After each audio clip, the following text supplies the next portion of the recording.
Hi, I'm La Nonchalance for 4:30 PM, and I can't wait to introduce you our new product, the Drifter Sense and the Drifter Effect. We have designed this product to translate an unstable behavior that will deliver a forever shifting sound like an ungraspable fading memory.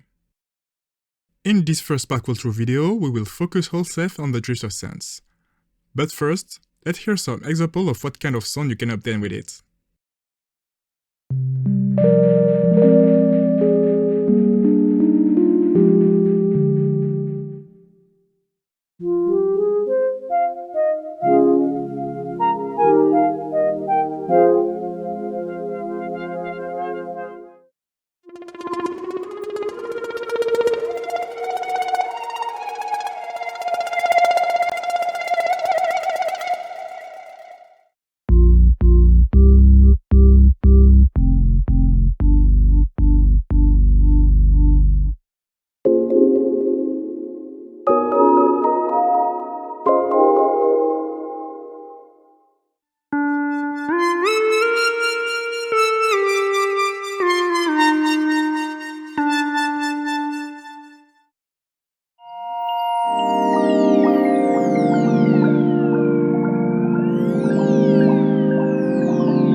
Now, let's break down the different parts of the sense.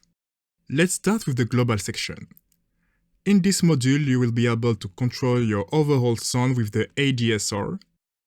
You will also be able to control the curve of the attack and the decay. You will be able to change the voice type between polyphonic, monophonic, and trigger and note. You can choose a voice mode that will allow you to have different note transition behavior. Finally, you will have a glide knob. Then you will have the drift section.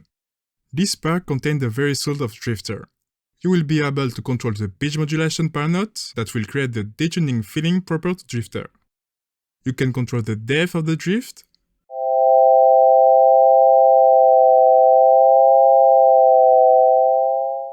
the speed,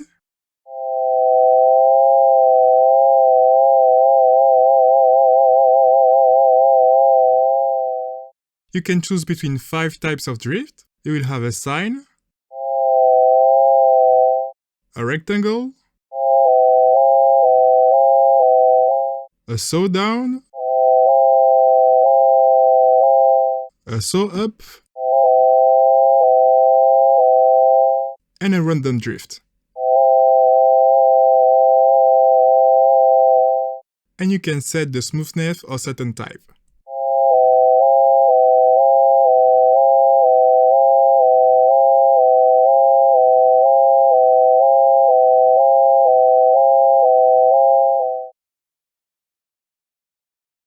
Now, let's talk about these two oscillators.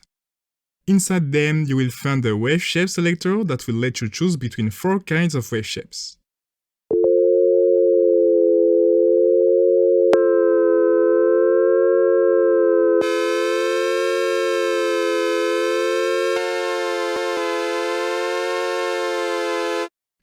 Your usual volume and pank knob, a semitone knob that will let you switch between the 5th, 7th, and 12th semitone in positive and negative value.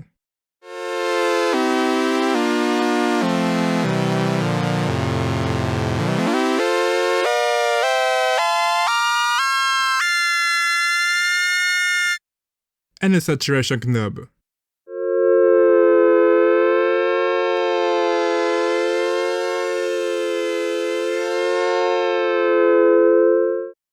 Next to them, you will find a high pass and low pass filter.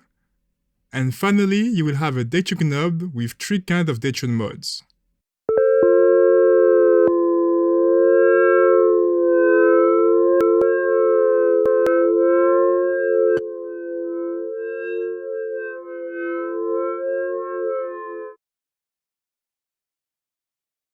Underneath, you will have the sub-oscillator. He's identical to the two previous oscillators, except that you will hear a bass enhancement. Instead of the bank knob, you will find the presence of a sub knob that will allow you to obtain powerful lows.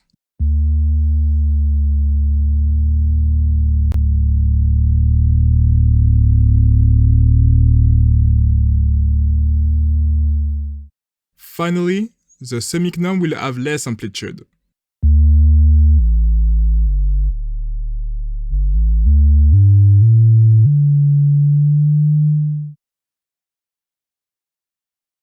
Next to the first oscillator, you will find the noise generator. It has a noise selector that will let you choose between 4 kinds of noises.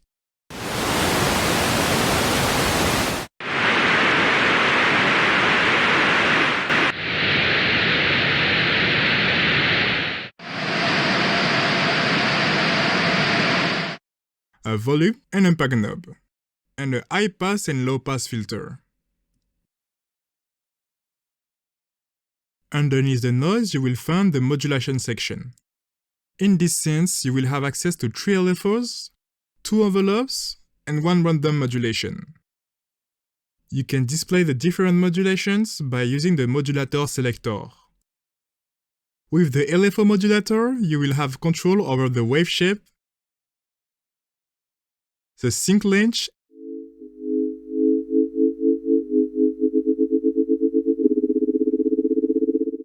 and the smoothness of some shape.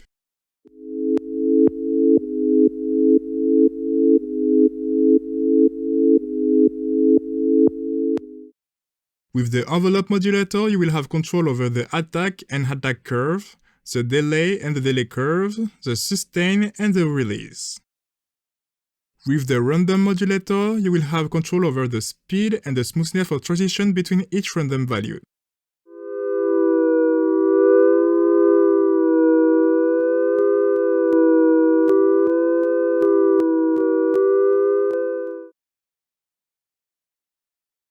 You can modulate all the knobs that have an arc around them. You will be able to select the modulation source with the modulation source box and control the modulation depth with the arc in positive and negative value.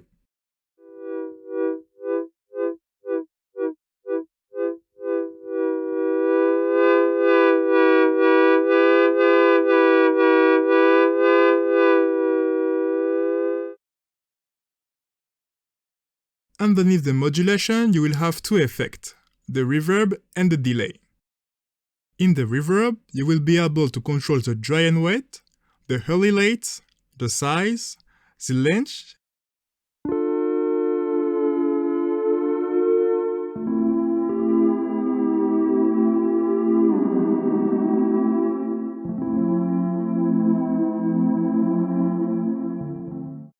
and you will have an high cut and low cut that will help you to control your sound.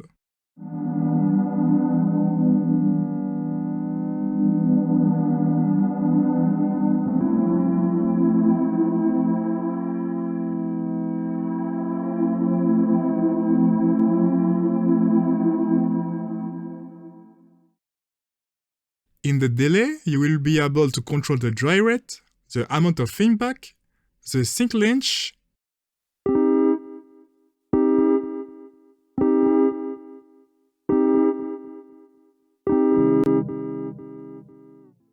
a shuffle knob to add randomness to the feedback,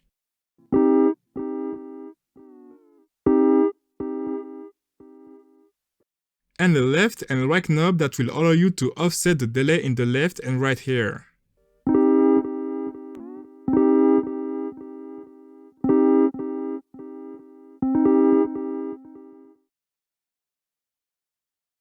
Last affirmation. A pitch modulation is affected to the aftertouch and the mod wheel. They will increase the pitch amplitude and speed of the modulation.